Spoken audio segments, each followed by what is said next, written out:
eventually I got offered a job on Sounds, not the one I was interviewed for, but I got offered a job. And I go past the office where I did the interview quite a lot. It's in Covent Garden.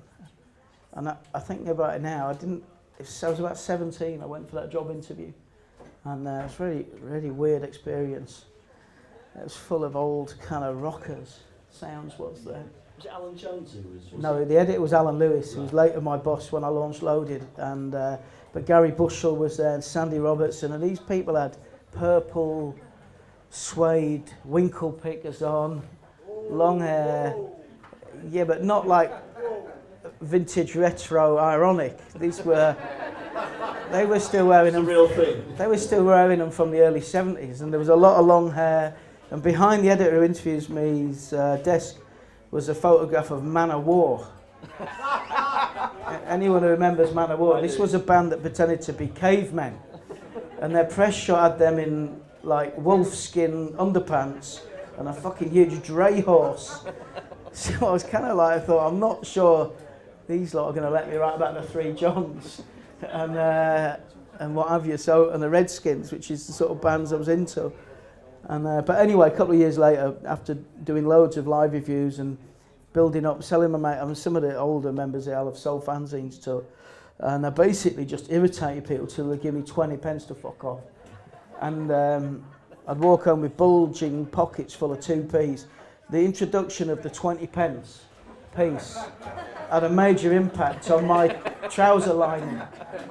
Because also the better the gig, it was frustrating because the better the gig, the more appropriate it was for the fanzines to sell, the more money I had, so the less likelihood I could go down to the front. And when I say the more money I had, it was like, you know, if I sold 20 fanzines, what's 20 times 20p?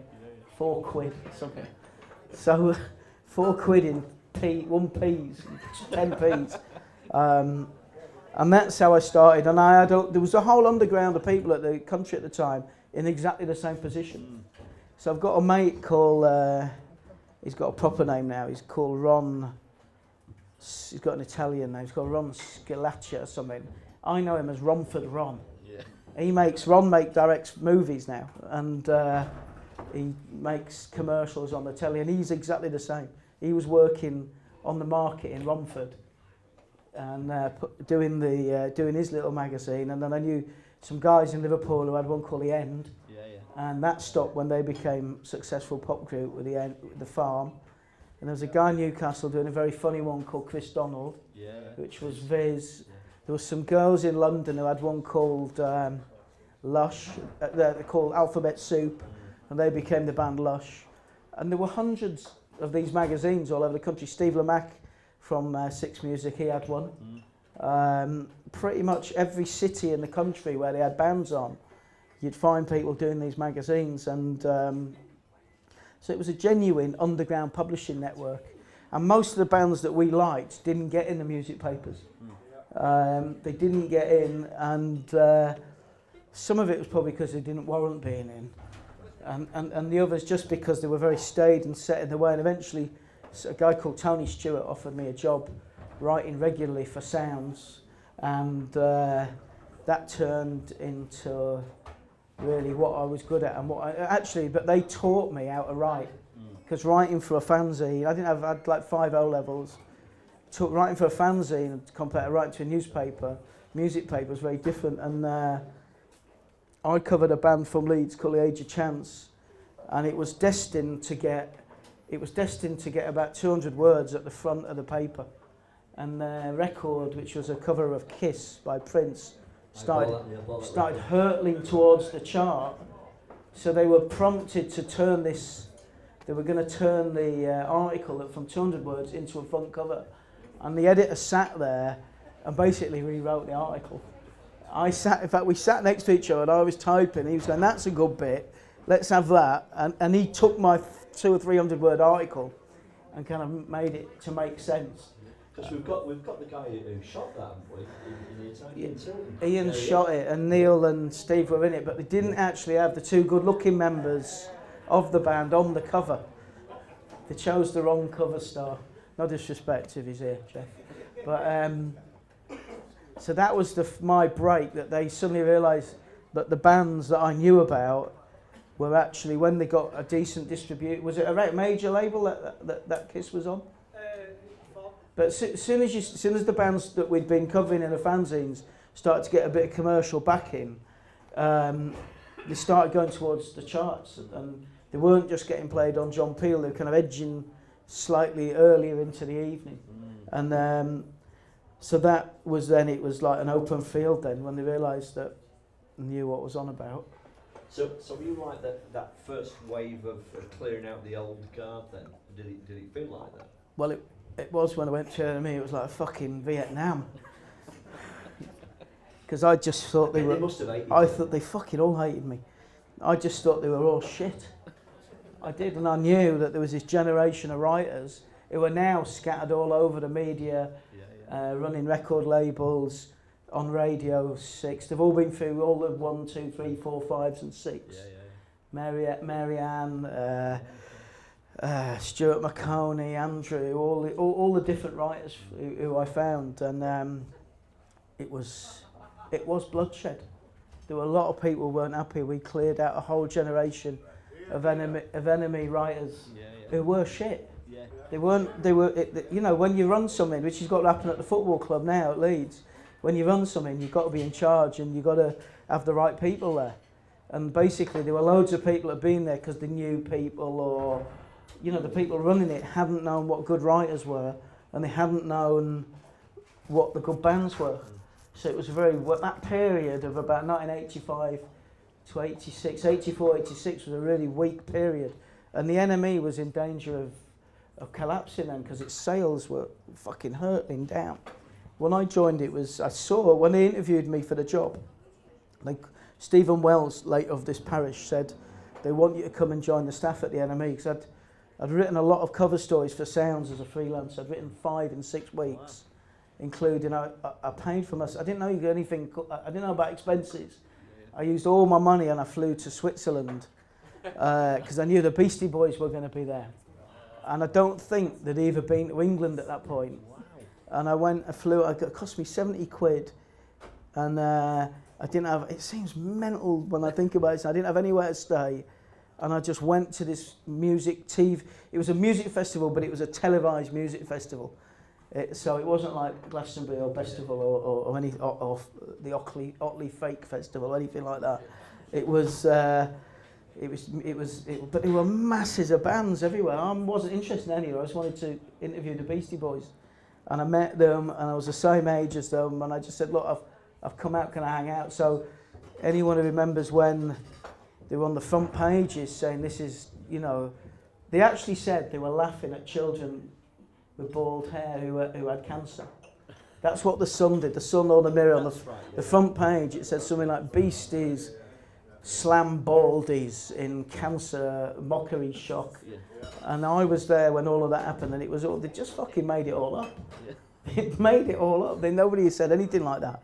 And after I got that story, that was the biggest selling cover of Sounds for like 3 or 4 years. The NME offered me a job then. So I took it. Didn't fight to keep you?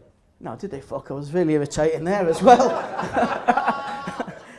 No, Tony, who'd given me the job, these people just let me do their dirty work for them, basically. So Tony was like, for that, he's gone. But I'd had a good run on Sounds. I'd done a lot of covers. They'd offered me a staff job to be the lives editor, so it was, you know, he did say when I left, I was his protege, basically. He wanted to edit the NME. He'd been the deputy editor of the NME, and they hadn't given it, so he knew what it was, the difference between being on the number 1 paper or being on the number 2, even though he was the editor of the number 2. So, you know, that was that. It was a great time. But I just was sort of, I just had a knack. I was good at it. I knew people all over the country who, the people that had done the fanzines were now running the clubs and running the record labels. So people I met when I was 15, 16 ended up being the lead singer of Primal Scream, or you know, running Creation Records, or, you know, lots of people who I met when we just had fanzines ended up having films made about them and being #1 in the charts. And so I just was in a position of getting a lot of information from the right people, and you know, I was quite good at spotting the music. I could tell which were and weren't good writers. So it was fucking great, you know. It was great, you know. If you've read Stuart McConey's book, Cider with Roadies, what he writes about when he walked into the NME, that's how I remember it. That's how he gets it. Mostly when you read about history you've been in, I'm sure this will affect anyone, but anything you hear people telling you about stuff you've been involved in 20 years later and it's all wrong. But Stuart gets it right. He said it was my mag, and it was. And I was 21, you know, so. How did you make it your mag? You know, what was it about I just believed Johnny Rotten. You know, when I was 12, you laugh now. When I was 12 and you seen Johnny, what? Pardon? Yeah, when I was 12, 13, and you see Johnny Rotten saying all old people are bad, you know, that really was my mantra. This Brit Khmer Rouge. But that's really what I was like. I just, to my embarrassment, when Johnny Thunders died, Richard Hellran, the guys who pretty much were responsible for inventing punk. Richard Hell rang the office and said he wanted to write a tribute, you know, an obituary. I went, no, I'm not bothered. Which, obviously, now I'm a bit older, it's such a stupid thing to have done.